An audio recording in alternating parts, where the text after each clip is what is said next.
ஒரு ஊரில் ஒரு குருஜி இருப்பாராம். அவர் என்ன பண்ணுவாராம், இது மாதிரி ரொம்ப நாள் ஆச்சு நம்ம மாமழமே பார்க்க முடியல அப்படின்னு சொல்லி ரொம்பவே வருத்தப்பட்டு இருந்தாராம். அப்போ என்ன பண்ணுவாங்கன்னா, அந்த நாட்டில் ஒரு ராஜா ராணி வருவாங்களா, அவங்கக்கிட்ட வந்து என்ன சொல்லுவாங்கன்னா, ஏதாவது நல்லது பண்ணும் போல இருக்குது, என்ன பண்ணலாம் அப்படின்னு சொல்கிறப்ப குருஜி வந்து என்ன பண்ணுவார்னா, ஒரு மாம்பழத்தை எடுத்து கொடுப்பாராம்.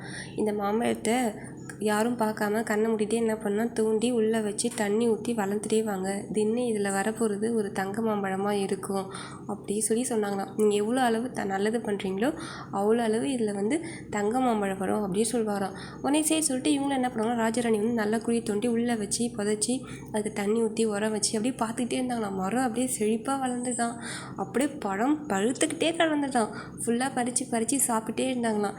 இந்த மாம்பழம் தங்க மாம்பழம் வந்து அவ்வளோ அளவு டேஸ்ட்டு தாங்கவே முடியாது அப்படின்னு சொல்லி சாப்பிட்டே இருந்தாங்களாம். ஆனால் தங்கம் ஒன்று கூட வரவே இல்லையா அப்படின்னு நினச்சிட்டே இருந்தாங்களாம்.